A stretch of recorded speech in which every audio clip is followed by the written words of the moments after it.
മർക്കോസിന്റെ സുവിശേഷം 6:46. അവരെ പറഞ്ഞയച്ചു വിട്ട ശേഷം താൻ പ്രാർത്ഥിപ്പാൻ മലയിൽ പോയി. യേശു ചെയ്ത ഓരോ അത്ഭുതവും പ്രസിദ്ധമാണ്. അവയിലെല്ലാം കർത്താവിന് ചില പ്രത്യേക പദ്ധതികൾ ഉണ്ടായിരുന്നു. യേശു ചെയ്ത അത്ഭുതങ്ങളിലെല്ലാം അവിടുത്തെ ദൈവപ്രകൃതിയും മനുഷ്യപ്രകൃതിയും പ്രകടങ്ങളാണ്. ചിലപ്പോൾ ചില സന്ദേശങ്ങൾ കൈമാറിയിട്ട് അതിനെ തെളിയിക്കുന്നതാണ് തുടർന്ന് ചെയ്യുന്ന അത്ഭുതങ്ങൾ. ചിലപ്പോൾ തിരിച്ചാണ്, അത്ഭുതം ചെയ്തിട്ട് അതിനെ പ്രതി വിലപ്പെട്ട ചില സന്ദേശങ്ങൾ കൈമാറും.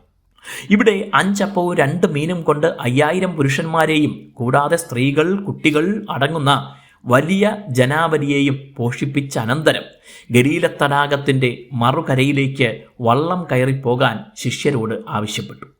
ആ രാത്രി യേശു പ്രാർത്ഥിക്കാൻ മലയിലേക്ക് പോയി. യേശു ഒറ്റയ്ക്ക് പ്രാർത്ഥിക്കാൻ പോകുന്നു എന്ന് ശിഷ്യന്മാരോട് പറഞ്ഞിട്ടുണ്ടാകണം. എന്നാൽ ശിഷ്യർ വളരെയേറെ തുഴഞ്ഞിട്ടും ലക്ഷ്യത്തിലെത്താനാകാതെ കാറ്റ് പ്രതികൂലമായിരുന്നു. സന്ധ്യയ്ക്ക് പുറപ്പെട്ട അവർ വെളുപ്പാൻ കാലമായിട്ടും തീരെ മണങ്ങില്ല. ചില മണിക്കൂറുകൾ കൊണ്ട് എത്തേണ്ടിടത്ത് രാത്രി മുഴുവൻ തുഴഞ്ഞിട്ടും എത്തിയില്ല.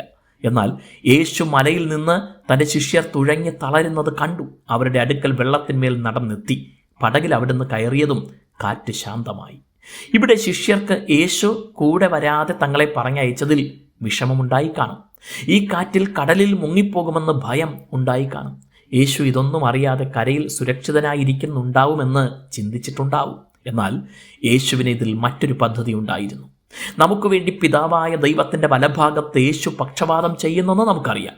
എന്നിട്ടും ജീവിതത്തിൽ എന്തുകൊണ്ട് ഈ കാറ്റും തിരയും അന്ധകാരവുമെന്ന് ഭാരമുണ്ടാകാം. എന്നാൽ അവിടുന്ന് സകലതും അറിയുന്നുണ്ട്. നാം മുങ്ങിപ്പോകാതിരിക്കുന്നത് യേശു മധ്യസ്ഥനായി നമുക്കായി അപേക്ഷിക്കുന്നതിനാലാണ്. ജീവിത പടകിൽ യേശുവിൻ്റെ സാന്നിധ്യം അടുത്തറിയുന്നത് ഈ പ്രതികൂലങ്ങളിലാണ്. നമുക്കും യേശുവിനെ പോലെ പ്രാർത്ഥനയിൽ മുഴുകാം. ദൈവം നിങ്ങളെ അനുഗ്രഹിക്കട്ടെ.